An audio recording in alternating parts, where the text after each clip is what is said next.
Breaking news చూస్తున్నాం. Kaleshwaram project ఇప్పుడు మరోసారి రాజకీయంగా సంచలనం సృష్టిస్తోంది.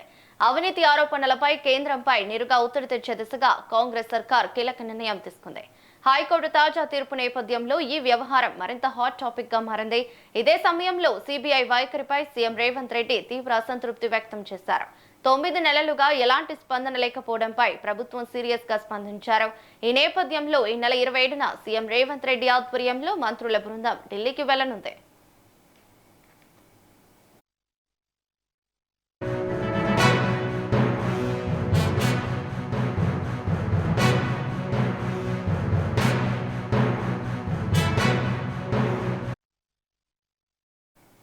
అయితే 9 నెలలుగా ఎలాంటి స్పందన లేకపోవడంపై ప్రభుత్వం సీరియస్ గా స్పందిస్తుంది.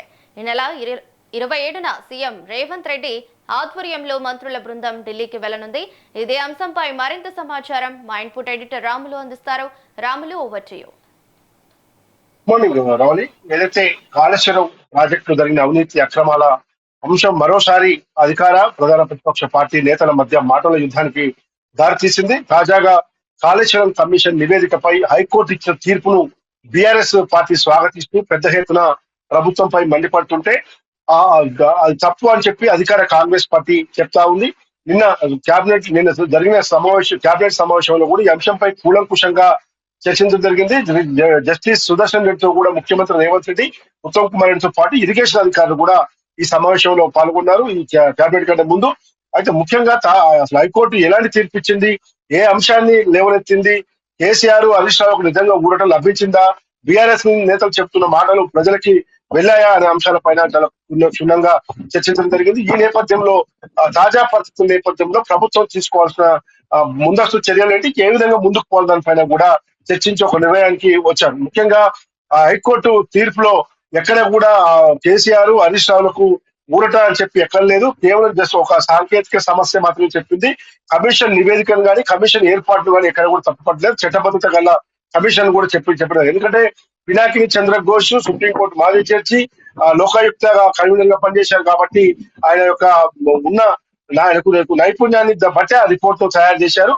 దీనిపై సిబిఐ విచారణ కోర్టు అసెంబ్లీ తీర్మానం చేసి సిబిఐ విచారణ కోర్టు 9 నెలల క్రితం సిబిఐకి పంపిస్తే ఇప్పటి వరకు కేంద్రం నుంచి ఎందుకు రెస్పాన్స్ లేదు. బీఆర్ఎస్ బీజేపీ లోపాయికారి ఒప్పందంలో భాగంగానే సిబిఐ స్పందించట్లేదు. ఆ చీటికి మాటికి చిన్న చిన్న అంశాలకు సిబిఐ విచారణ పేరుతో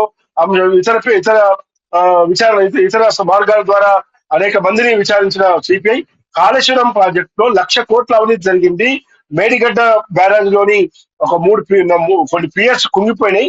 అది ప్రత్యక్షంగా కనబడుతున్నా కూడా ప్రభుత్వం దానిపైన ఒక సమగ్ర అధ్యయనం చేసి ఒక కమిషన్ వేసి 2 సంవత్సరాలుగా అనేక మంది సాక్షుల్ని, అనేక మంది అధికారులని, నేతల్ని విచారించి మాజీ ముఖ్యమంత్రి కేసీఆర్, మాజీ మంత్రులు హరీష్ రావు, ఈటల, ఇతర ఐఏఎస్ ఐపీఎస్ అధికారులను కూడా విచారించి నివేదిక తయారు చేసి నివేదికపై సమగ్రంగా చర్చించిన అనంతరం 645 పేజీల నివేదికపై సమగ్రంగా కేబినెట్ లో చర్చించి అసెంబ్లీలో చర్చించి సిబిఐ విచారణ కోర్టు ఎందుకు సిబిఐ విచారణకు ఆదేశించట్లేదని చెప్పి రాష్ట్ర ప్రభుత్వం తీవ్రస్థాయిలో మండిపడతా ఉంది. ఇప్పటికే మొన్న 20వ తేదీన కూడా మేడిగడ్డ బరాజ్ సందర్శన సందర్భంగా ముఖ్యమంత్రి రేవంత్ రెడ్డి, మంత్రులు ఉత్తమ్ కుమార్ తో పాటు వివేక్ వెంకటస్వామి, బొంగులేటి శ్రీనివాస్ రెడ్డి, అడ్డూరు లక్ష్మణ్, పొన్నం ప్రభాకర్ కూడా సందర్శించడం జరిగింది.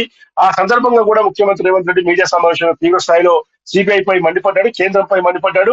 ఖచ్చితంగా సిబిఐ పై ఒత్తిడి తెచ్చేందుకు అవసరమైన ధర్నా కూడా చేస్తామని చెప్పిన దానిలో భాగంగానే నెల 27వ తేదీన ఢిల్లీలో ఢిల్లీకి వెళ్లి మంత్రులతో కలిసి ఢిల్లీకి వెళ్లి కేంద్రం కార్యాలయం ముందు సిబిఐ ముందు ఖచ్చితంగా ధర్నా కూడా చేయాలని చెప్పి నిన్న కేబినెట్ సమావేశంలో నిర్ణయించింది. దీని ద్వారా నిజంగా అవినీతి జరిగిందా లేదని కూడా కేంద్రం నుంచి స్పష్టమైన సమాధానం రావాలి.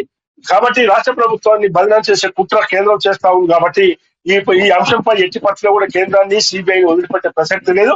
27వ తేదీ అవసరమైతే సిబిఐ కార్యాలయం ముందు ధర్నా కూడా చేస్తామని చెప్పి అందులో భాగంగానే సీఎం రేవంత్ రెడ్డితో పాటు మంత్రుల బృందం, ఇతర ఎమ్మెల్యేలు, ఎమ్మెల్సీలు పెద్ద ఎత్తున అవసరమైతే ఢిల్లీకి వెళ్తాము, ఆ దిశగా ప్లాన్ కూడా సిద్ధమవుతుందని చెప్పడం జరిగింది.